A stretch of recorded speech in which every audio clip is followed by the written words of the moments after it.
Each year, Microsoft Research hosts hundreds of influential speakers from around the world, including leading scientists, renowned experts in technology, book authors, and leading academics, and makes videos of these lectures freely available.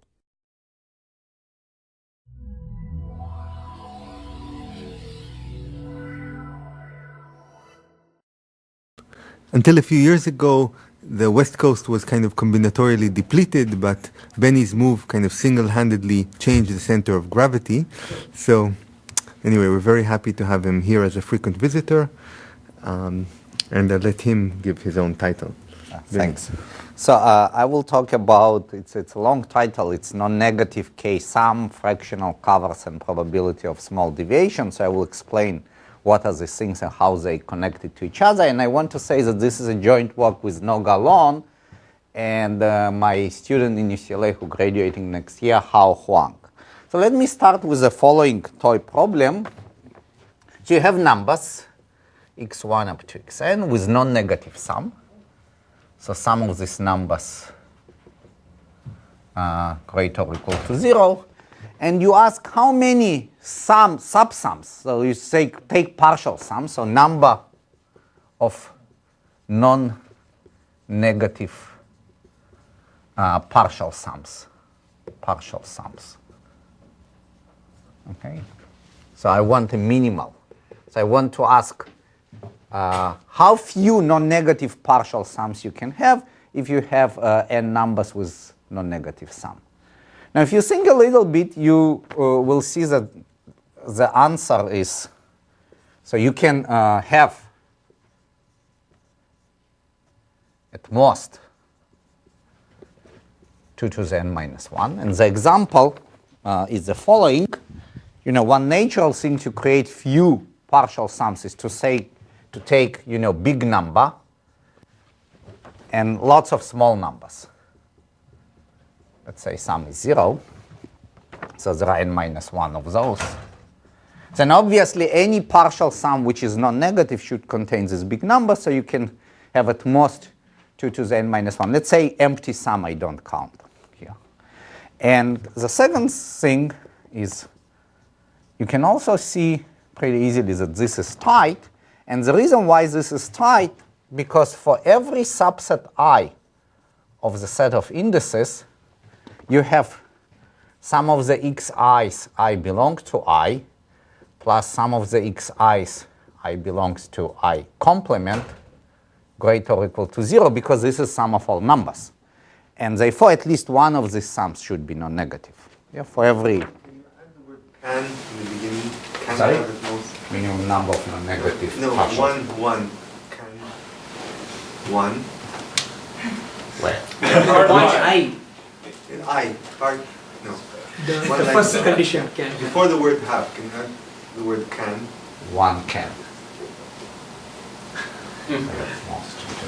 Yes. Thank you. Okay? So every set, either set or its complement, gives you a non-negative partial sum. So that's tight.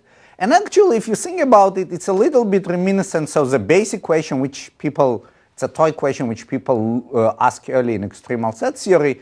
You have a bunch of subsets of an element set and you want an intersecting family. This would be a good parallel to make during this talk. So if you want the largest intersecting family of subsets of an element set, indeed this family has size 2 to the n minus 1, and that's the proof that you cannot have more, because you cannot include set in its complement. Okay?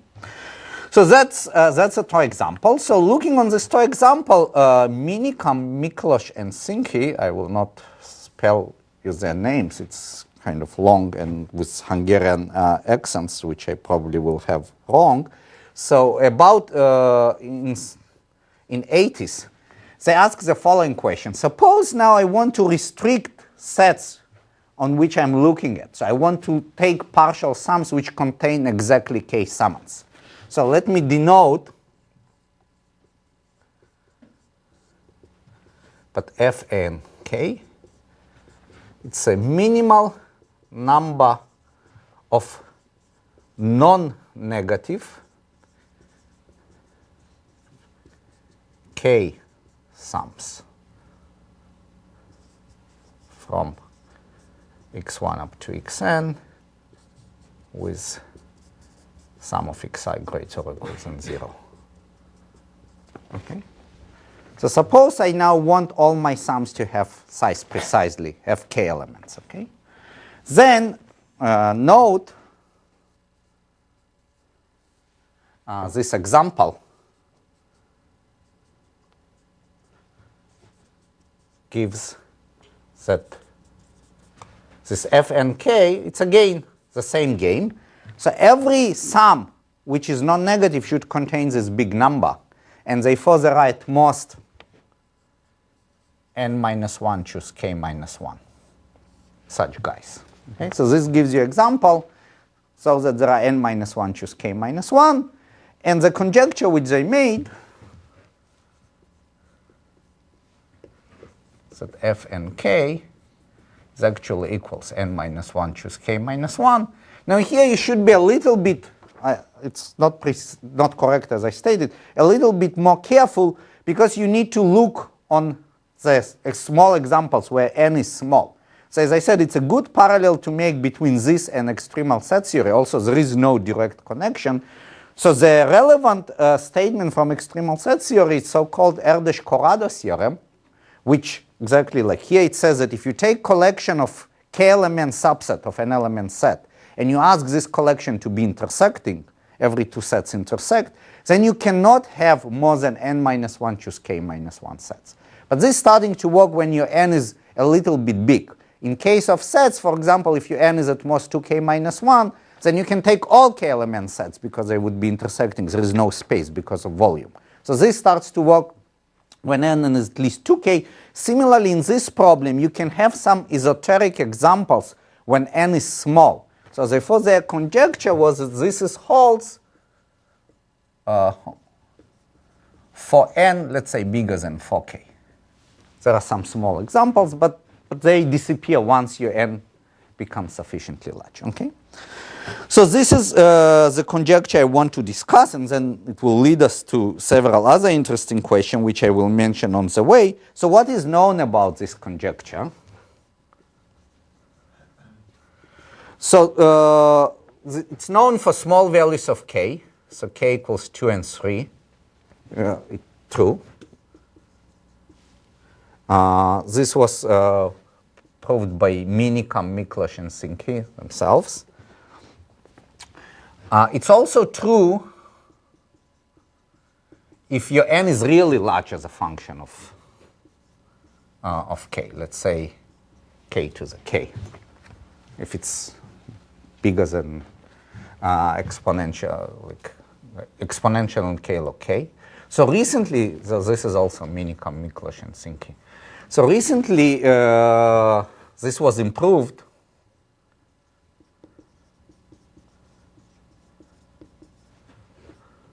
to n bigger than log k to the k by Tiomkin. I think I write name correctly. So who is PhD student, I think, of Biela Bolobash in Cambridge. And so what I want to present to you today, so that's basically all the, another one important result which I want to mention. It's also holds, which shows you that it's a little bit, this function has a little bit strange behavior. So we know that the conjecture is true for infinitely many values, in particular for all k which divides n. And in a second I explain why this is important. So somehow you know when k divides n, you don't know in other values. So who did this? Yeah, I think it's maybe just kind of folklore. I don't have notes, but maybe somebody really, it was somebody's paper. You'll see the proof is not very difficult. So what I want to discuss today is this theorem with Noga and Huang.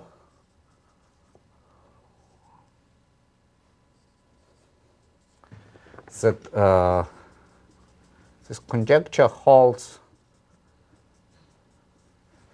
for relatively moderately growing n for, let's say, n bigger than 33k square. Okay. And you'll see from where k square comes. Okay. I think it's more interesting So it's interesting that we reduce it to something which is polynomial, but I think more interesting is the way we proved it, because, as I said, it will lead to some other questions. Okay? So that's the first theorem, which I want to mention. So this proves this conjecture. Now, as customary for extremal problems, you not only want to know what the extremal value of your function, but you also want to know what is the structure of extremal example. Now, you can look on this extremal example and see that it has this interesting feature, that there is a one big number and lots of small numbers, and moreover, this big number is so big that any sum which contains this number is non-negative. So to give you the second result which we have, let me have a definition first. So call xi large if every k sum including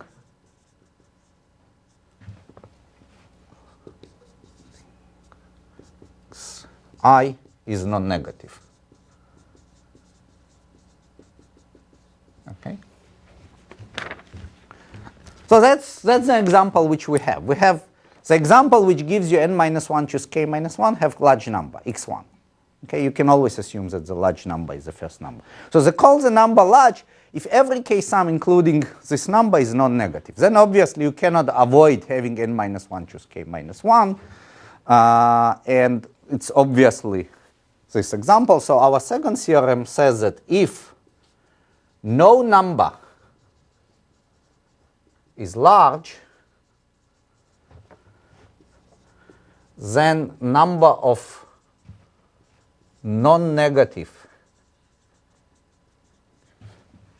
k sums grows. So you cannot get n minus 1 choose k minus 1. You're actually getting almost twice as much. So let me write you precise formula. So it's n minus 1 choose k minus 1 as before, plus n minus k minus 1 choose k minus 1 minus 1. Okay? And again, here I assume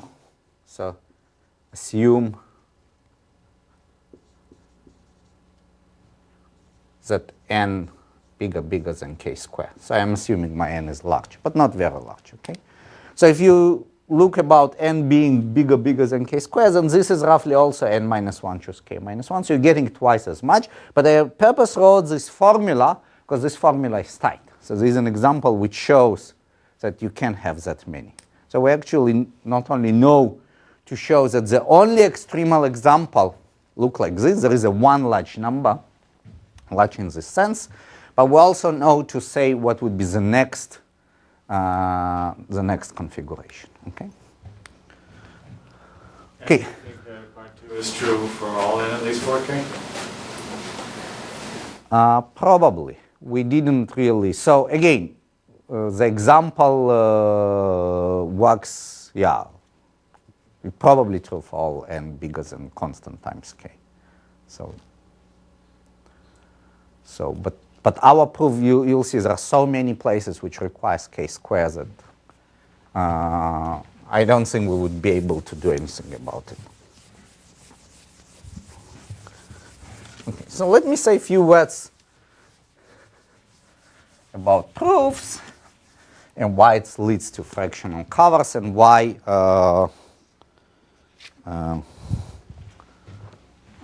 it leads to probability of small deviations.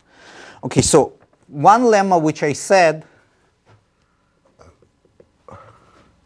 that I want to show that f and k equals n minus 1 choose k minus 1 if k divides n. Okay, so why this is true? Okay, so here's a proof. So there are several proofs. You can do probabilistic proof, but one really short proof modulo, very non-trivial theorem, but I want to mention this theorem. I think it's nice. It uses claim by Baranyai, so it is known that all k subsets of n element set can be partitioned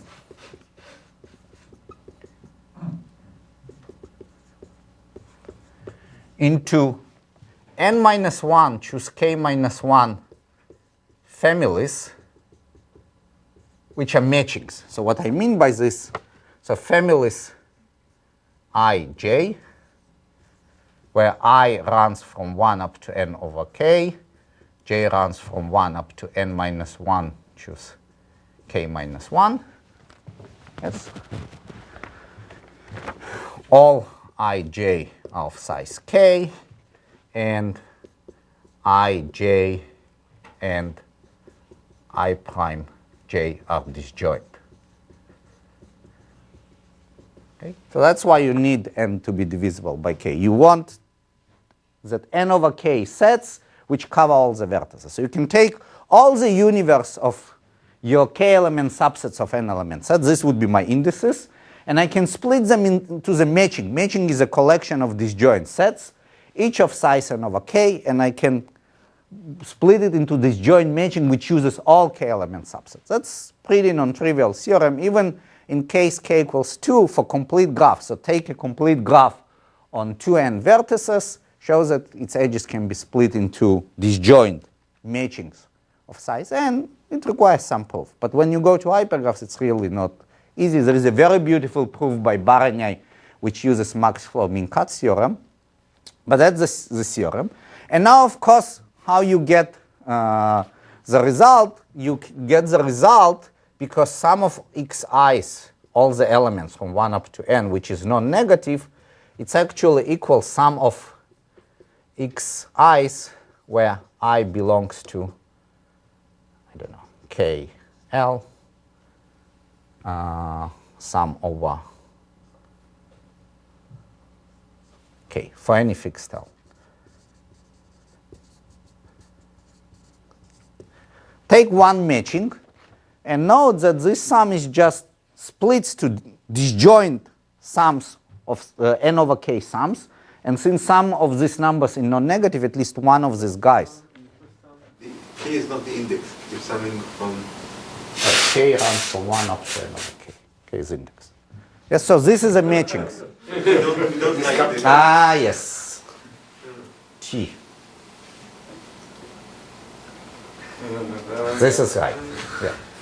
T. Okay. So I have this I1L and then I2L, IN over K. So this is one matching. Sum of the numbers here plus sum of the numbers here plus sum of the numbers here give you all the numbers, and one of the sums is non-negative. And since the number of matchings is n minus 1, choose k minus 1, it gives you the result.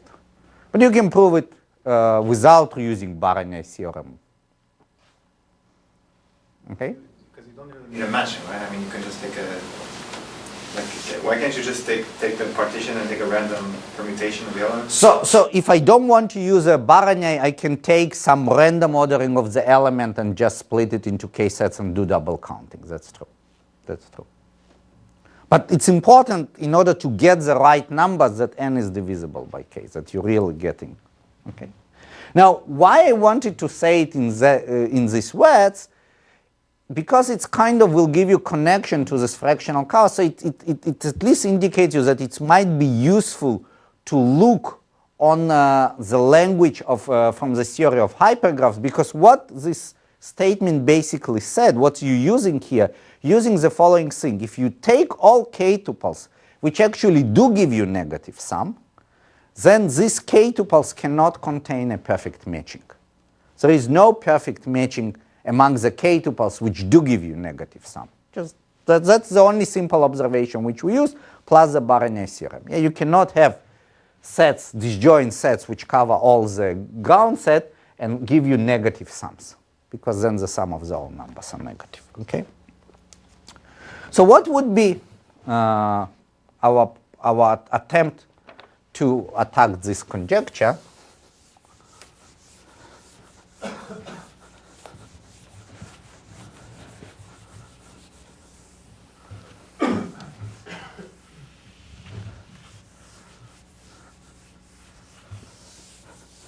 So we do the following. Think about your numbers. For simplicity, it would be convenient to think them as ordered. Okay. Try to check, indeed, if there is a big number, large number, as I called it. Yeah. Try to check that if x1 plus xn minus k plus 1 plus xn. So you take x and the last, maybe k minus 2. Let me check. Yeah, k plus 2. Okay. So x1 plus the last, the smallest k minus 1 numbers. If this is already non-negative, then x1 is large in my definition, and all k sums involving x1 are non-negative. So we're done. Okay, so we can assume that this doesn't happen. So here we're done. So now suppose it's actually opposite. So x1 plus xn minus k plus 2 plus xn are actually negative. Then I can take away these numbers. So I would be left with the numbers. So take them away.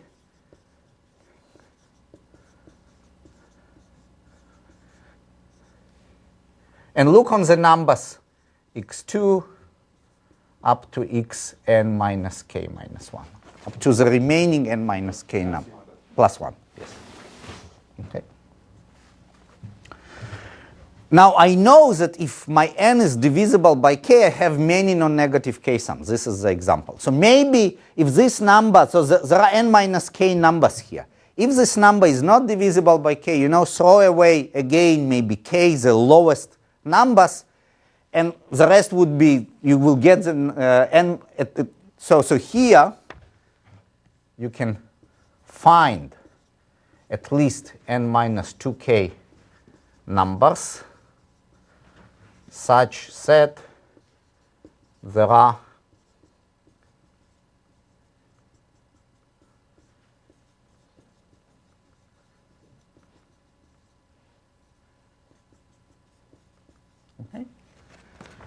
I'll take these numbers, I maybe throw away some smallest numbers which, when I do this, the sum remains non-negative.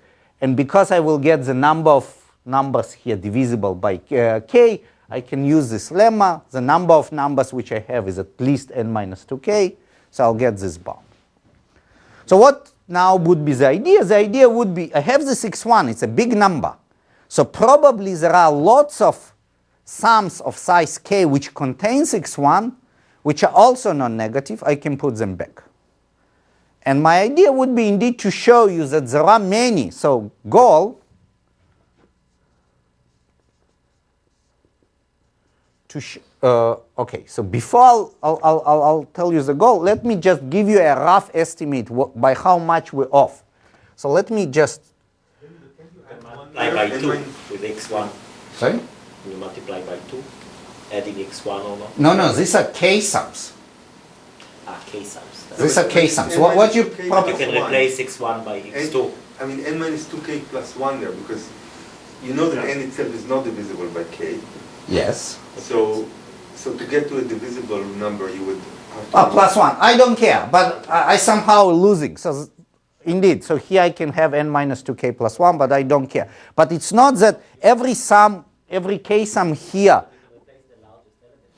But that's a good idea. That's what we tried. So what I'll propose, take the k sum here, throw away largest element, put x1 inside. Of course, it will remain positive. But then many k sums can give you the same set.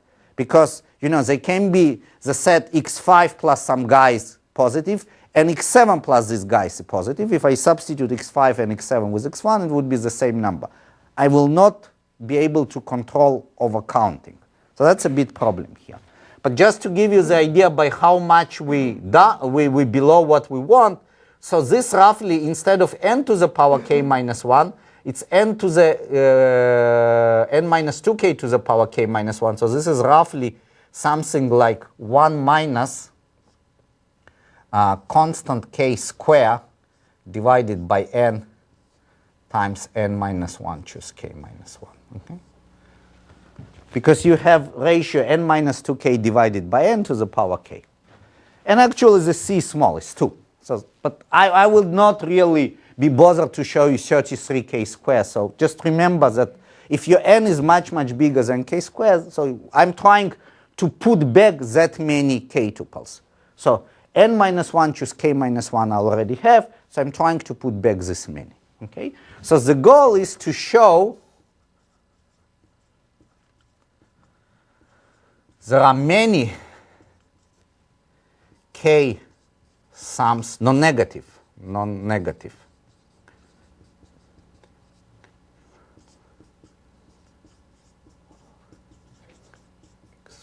Okay. So before you could take the most frequent element, and that's already It doesn't work. So somehow I don't have good estimate. k as opposed to k squared or something. So what? There is one element, that has the most frequent appearance. In It's all one cases. factor of 1 over n. Yeah. So you can, we have, now we have less, maybe 35 more minutes. You can still try to think about how to do this. It gets complicated. Somehow we were not able to control this double counting. So the idea is really to analyze this k sums involving x1. So how I will analyze this k sum? So let's do the following. Let's actually count the k tuples involving x1 which are negative, and let's show that there can't be too many of those. And then the complement would be that, that actually there are many which are positives. So to do this, let me do the following. Define k minus 1 uniform hypergraph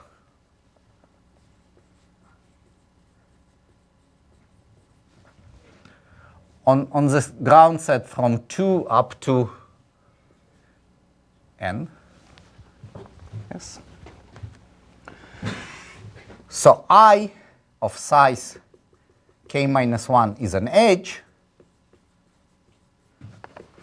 if sum of all numbers xi belongs to I plus x1 is negative. So actually my hyperedges are exactly k minus 1 sets which I cannot add to x1. And now I want to show, so the goal would be to show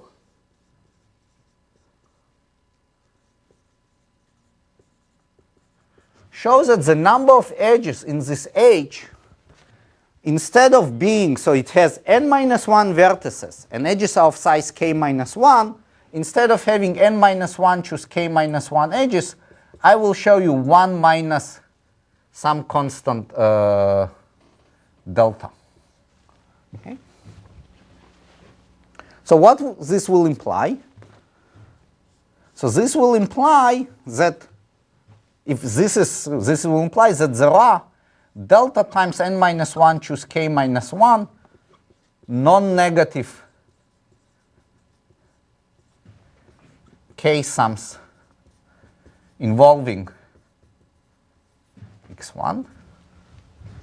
To these guys, I can add this number. So plus 1 minus ck square over n minus 1 choose k minus 1. This is from x2 up to x n minus k plus 1. So if I add these numbers, this would be already 1 minus ck square over n plus delta. Choose n minus 1, choose k minus 1. It will beat n minus 1, choose k minus 1. And you actually see why I needed to assume that my n is at least constant k squared, because I wanted this ratio to be smaller than constant delta. But delta would be some explicit constant, 1 over 33. Okay? So that's the idea.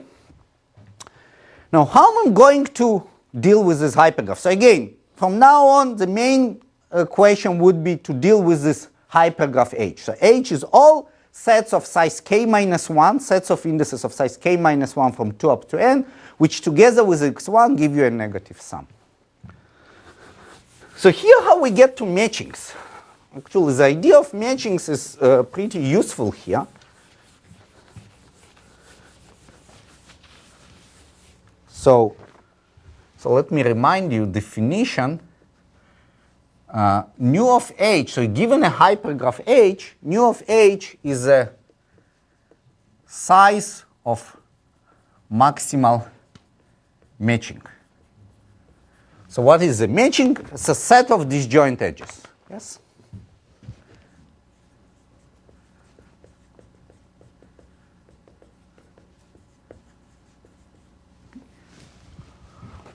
So if you have k minus 1 uniform hypergraph on roughly n vertices, the maximal matching can be of size n minus 1 divided by k minus 1. So the first observation which would be crucial here, that actually matching cannot be anywhere close to this. You have gain. You cannot have a big matching in your hypergraph. It's a claim.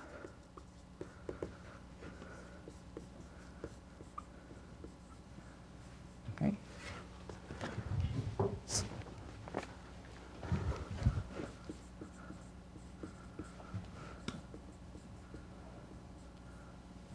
So it's much bigger number. You have linear gain. Okay. Why this is so? So here is the proof. Suppose I have a matching in this hypergraph. So here is my matching. I1, IT. So these are all the guys of size k minus 1, such that sum of xi belongs to ij plus x1 less than 0. So suppose I have many k minus 1 tuples disjoint, which together with x1 give you still negative number. Then I get a contradiction. Then I claim that sum of all numbers is negative. Why? Because let's take sum of all numbers. And let's split them. Sum of the numbers which fall inside these sets. So I will have sum over j runs from 1 up to t. Sum of xi's, I belongs to ij. So this one. Plus sum of xi's where I does not belong to the union of ij's. Sum of the numbers outside. Now let's do the math. So I claim that this is less than the following. Inside every edge of this matching, by definition, the sum of the numbers were smaller than minus x1. So all these guys gave me minus x1 or less. So here I will have minus x1 times t. Okay. All the guys outside, you remember x1 was the biggest number. So they all these guys are at most what's left. So it's n minus t times k minus 1 times x1. Now I claim that if you substitute here t equals n over k, then you get a contradiction. Because this, let's see, so this equals, what is, it's nx1 minus t times k x1. So if you substitute here t equals n over k, you get 0. So you get 0 less than 0. It's impossible. So this guy does not, so I got a hypergraph which does not have a perfect matching, nothing even close to be perfect. So it has, instead of n over k minus 1, roughly n over k. So now you can ask, now you get a natural question. You have a k minus 1 uniform hypergraph, which instead of having maximal possible matching of size n minus 1 over k minus 1, it has matching which is smaller. What you can tell me about the number of its edges? So now I want to to get a conclusion that this hypergraph cannot have close to all possible edges. You're losing some constant factor. Okay?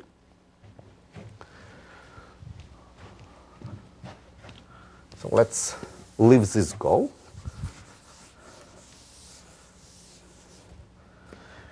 And ask the following question. And that's apparently question which was asked well before us. It was asked by Erdős in 1965. So it's an old question which says the following. H is k minus 1 uniform. I'll stick with k minus 1. Maybe let me put here R, and then I'll choose R to be k minus 1. R uniform hypergraph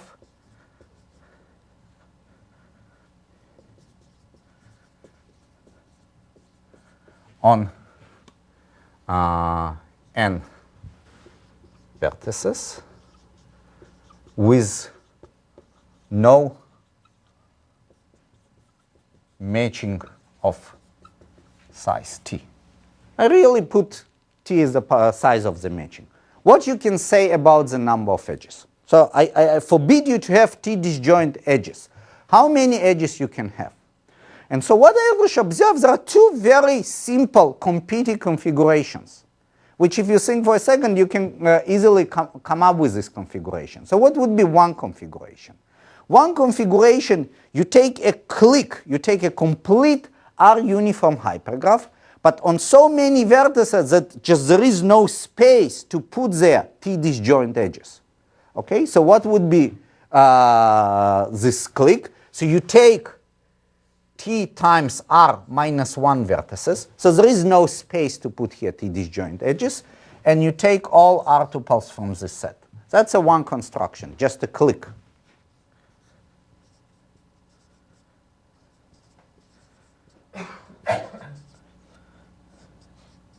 Okay.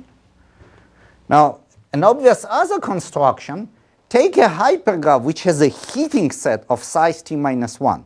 Just take t minus 1 vertices and all r tuples which intersect this set. Obviously, again, there is no way in this configuration to have t disjoint edges. Now, let's write the number of edges. So I will write this n choose r from the total. So this is what I'm saying, heating set of size t minus 1. So from n to the r, I deleting all the edges which miss this heating set of size t minus 1. So it's minus n minus t plus 1, choose r. Okay? So just again from where I got it, I fix some set of size t minus 1 and all r tuples which hit this set. So I taking total number of edges and deleting the guys which do not hit this set. Okay? So these are two competing configurations, and the conjecture that E of h is always less or equal than the maximum between these two. Okay? And now if you take t equals 2, which says that there are no two disjoint edges, which exactly says that your hypergraph is intersecting, you get Erdős-Corrado theorem, because indeed n choose r, choose n minus 1, choose r. This is exactly n minus 1, choose r minus 1 for certain range, and for certain range it's 2r minus 1, choose r, because this is a clique. Okay? So this is a conjecture which Erdős made. So this conjecture is wildly open. So unfortunately, we realize that that would be good to have, but then we immediately see that basically nothing is known. So this is open from 65, and it's only known for t which is much, much smaller than n over k. You see, we needed for our range something like, for k minus 1 uniform, so we needed like something like instead of n over r, maybe n over r plus 1. So this is only known for t less than n over r cubed with some constant. So it's known, but for range which is really too small for us. But before I proceed, let's just look for a second on this conjecture and let's see what it suggests. Okay? So let's look what this conjecture suggests.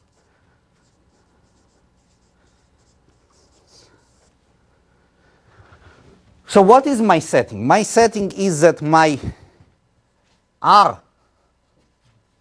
is k minus 1.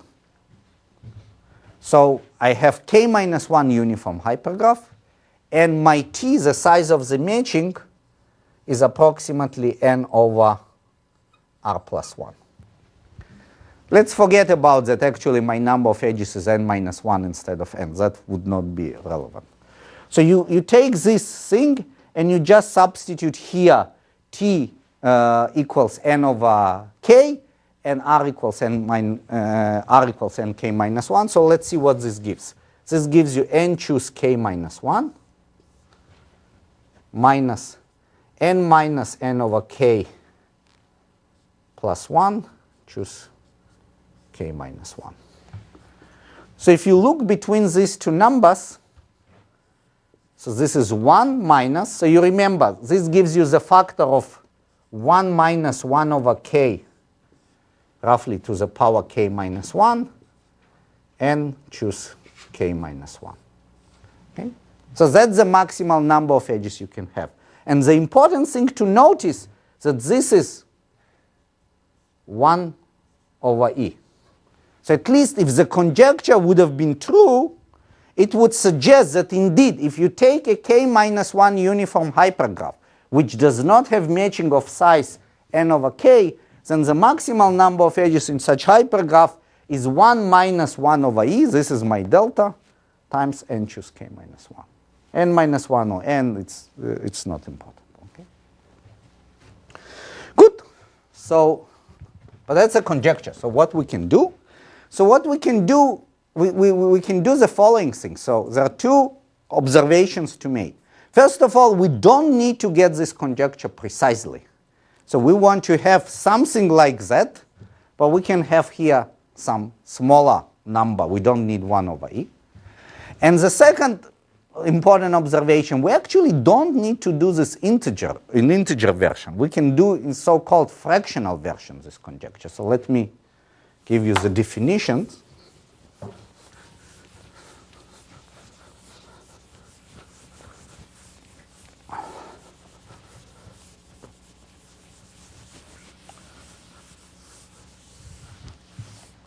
Okay, so definition, nu star of H is the following. So instead of, matching is just basically you giving weight 1 to some edges in such a way that every vertex is covered at most once. So now I give a fractional weight to the edges. So I want a maximum of omega e over all edges e, where omega e is between 0 and 1, such that for every vertex v in H, sum of omega e for all edges which contain this vertex is at most 1. And what I didn't prove, but what I can prove, using roughly the same computation which I did, is a really simple computation that I can put here star. So if I look on all these k minus 1 tuples, which together with x1 give me still a negative k sum, this hypergraph actually have even fractional matching number at most n over k. Okay. So now I want to estimate this problem. Now I want to kind of prove at least Erdős conjecture or fractional version of Erdős conjecture, and even I want to prove it approximately. So before I'll show you how to do this and why this actually would be relevant to this question of probability of small deviations, let me just remind you that by duality of linear programming, this is the fractional cover is actually equal to the fractional matching is equal to the fractional cover. Fractional cover is a dual problem.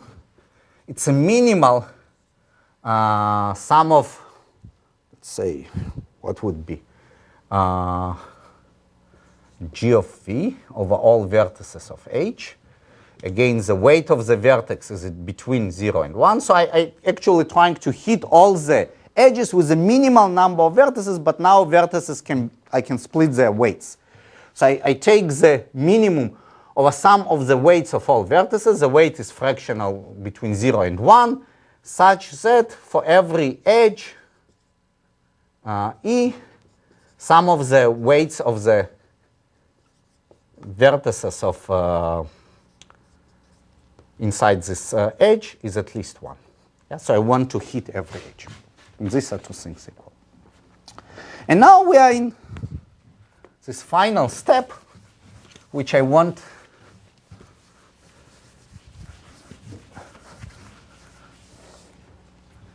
to prove. So what was my setting? So what is the setting?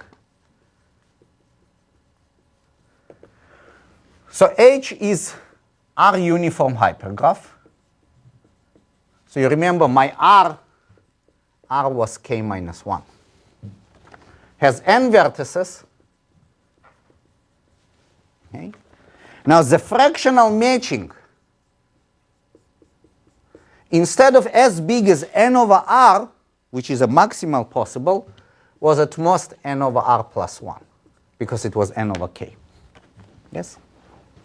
And I want from here to deduce that the number of edges in H is at most 1 minus delta times n choose r. I want to say that there are, and delta fixed constant, delta constant. So I want to say that if you can't have matching which is close to be perfect, if you lose fraction 1 over r square, actually, then you're already losing constant fraction of edges. Okay? So here would be the idea of the proof, and then you'll see why it leads to probability of small deviations. Okay, so let's take this. Remember that the fractional matching is also fractional covering. So let's look on this covering, which gives me this weight. So what I have this function. So this function is given. I have sum of GV over all vertices, which is less or equal n over r plus 1. And for every h, sum of the weights of the vertices inside this h is at least 1. Okay? So let me create you random variables. Okay? So I will create r identically distributed random variables. x1 up to xr would be independent, identically distributed random variables. And they do the following. So xi equals g of v with probability 1 over n. So the experiment is very simple. You pick a random vertex, you look what its weight in this fractional cover, this is value of your xi. Okay? So this is my random variables. So what I know that expectation of xi, let's say my cover is actually equals n over r plus 1. It's just, I can... Sorry? It's 0 other. No, there is no 0. Just n vertices, you pick one vertex at random, you see what its weight in the cover, and that's your weight, that's the value of the probability, and all these random variables are the same. So expectation of xi is just sum of gv over n, which is 1 over r plus 1. Okay? So what's the question which I want to ask? So if you think a little bit, the obvious question which I want to ask is the following. What is the probability that sum of these variables xi runs from 1 up to r is less than 1? Why? Because if you for a second forget that when I'm picking random vertices, I can have collapses. If you assume that all r, so these random variables, they actually pick random vertices. If you assume that I pick these vertices and they will no repetition, I get an r tuple. And if this sum less than 1, because this was a fractional cover, this r tuple cannot be an h. So what I'm saying, and this can be made rigorous, so this probability up to error term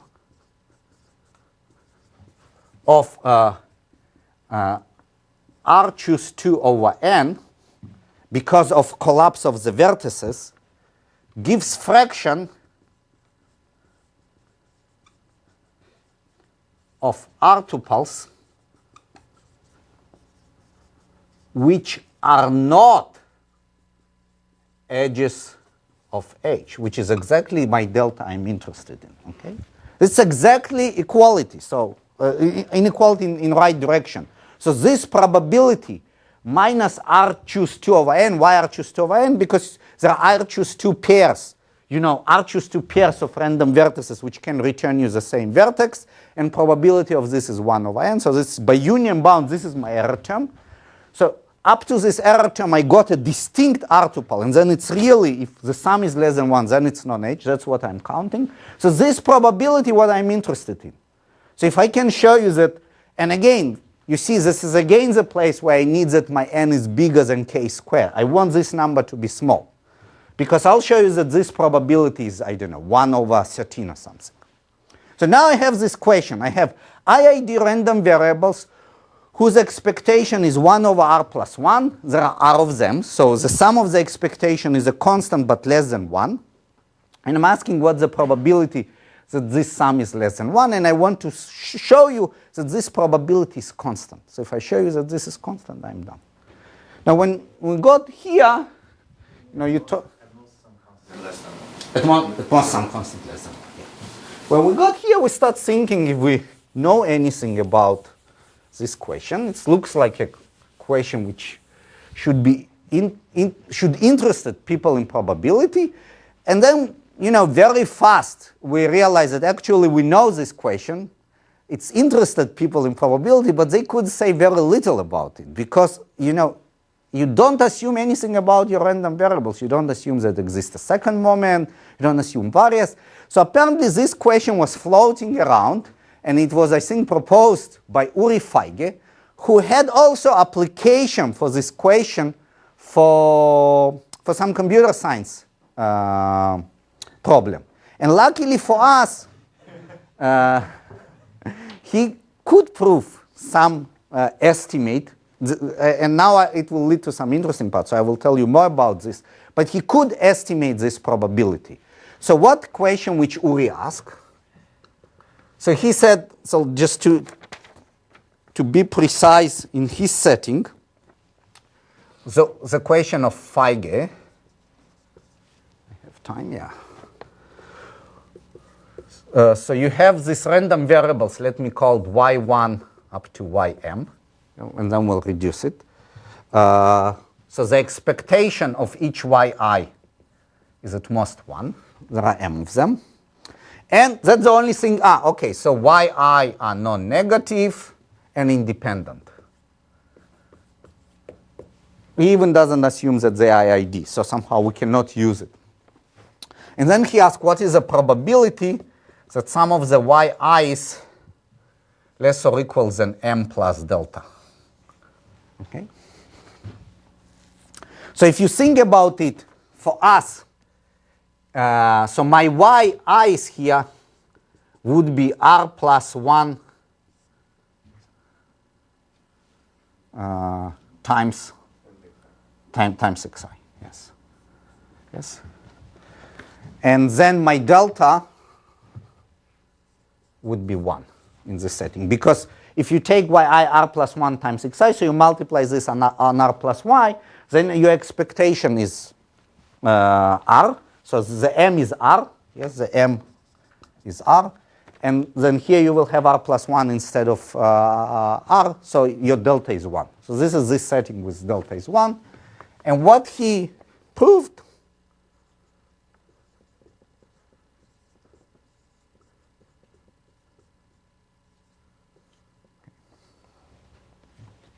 he indeed proved the constant.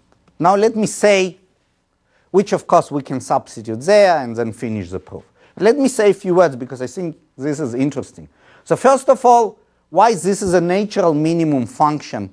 Why this is a natural answer to this problem? Okay. So what you can have, so you have m independent variables, the expectation of which is 1, and you want to say that with probability which is bounded away from 0, the sum of this random variable is smaller than sum of the expectation, which is m, plus some constant. So what are the possibilities? So this possibility delta over delta plus 1 comes from the following.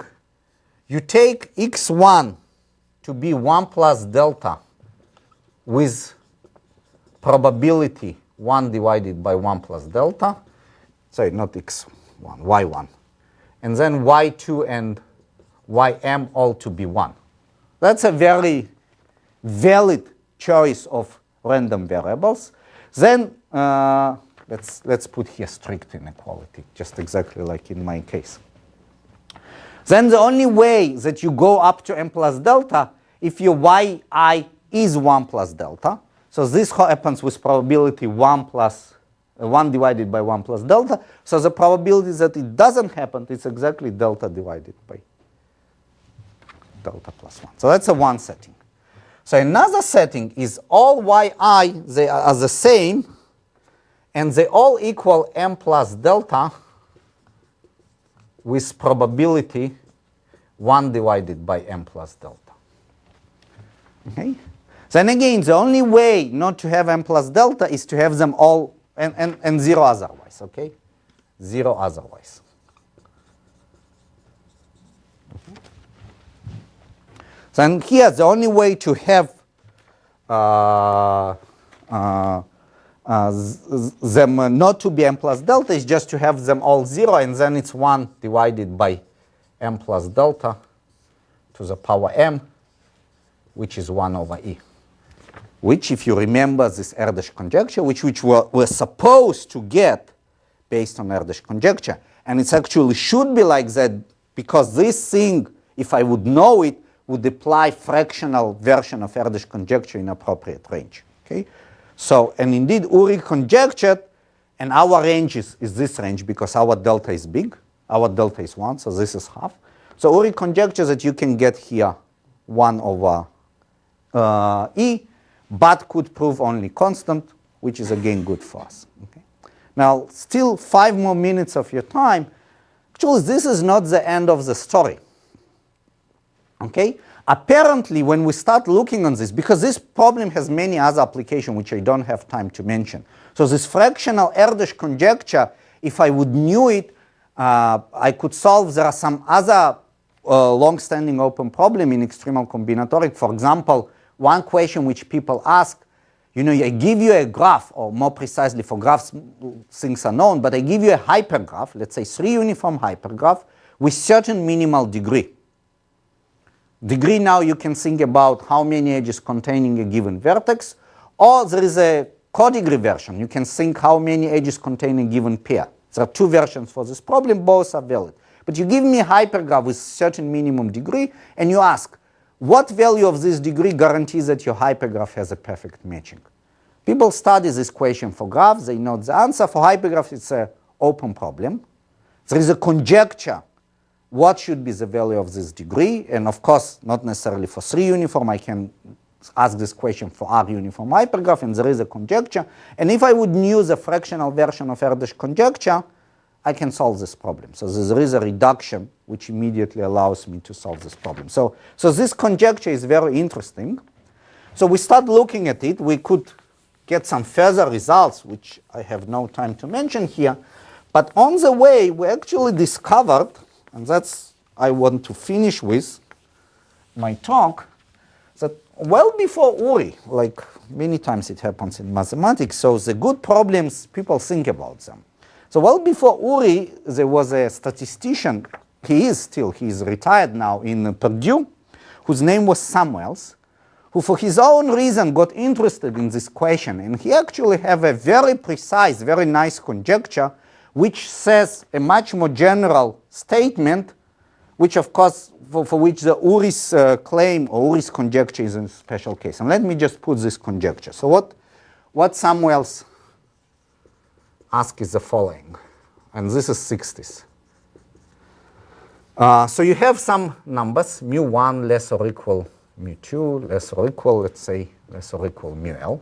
These are your expectations, such that sum of these mu i's is less or equal than 1. So you have a bunch of expectations such that the sum of them, let's say, strictly less than 1. And you have x1 up to xl, non-negative, and expectation of xi is mu I. And you ask, what is the minimum? Sorry? And they're independent. And you ask, what is the minimum of the probability that sum of x1 plus xl is less than 1? Okay? So what is the minimum? Okay?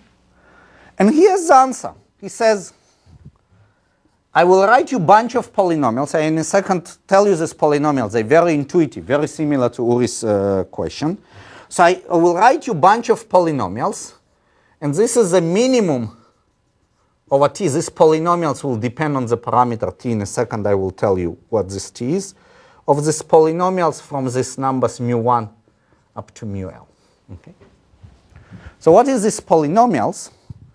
So qt of mu1 up to mu l equals the following. It's product of I runs from t plus 1 up to l, 1 minus mu I divided by 1 minus sum of j runs from 1 up to t mu j. Okay?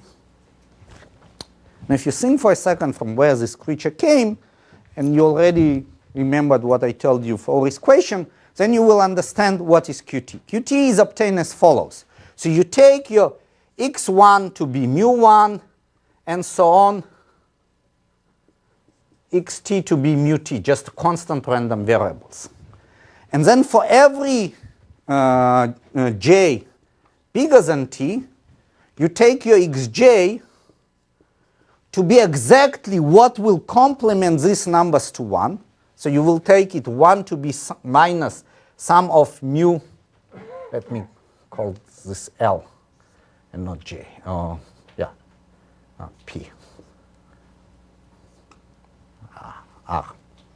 Okay, just don't want to have mu R. R runs from 1 up to T with probability exactly what it should be to give you the right expectation. Mu I 1 minus sum of mu R. R runs from 1 up to T and 0 otherwise. Okay? So you take first T random variables constant and the rest random variable. Every random variable takes the values that if you add this constant plus this number, you get 1. So the only way to have this probability less than 1 is to have all these random variables to be 0. And the probability that they're all is 0 is exactly this expression. And what Samuel says, write these polynomials, take the one which is a minimal, and that's the answer. Okay? And that's a really nice conjecture by itself, very beautiful. It of course implies this is a very, very special case of it. So Samuel actually knows his conjecture for L equals 3 and 4, and it's already allow us to get some good mileage out of it for various combinatorial problems. But as I said, there are much more you can get out of it if you would know it for all values of L. And I think it's beautiful by its own right, so let me stop here.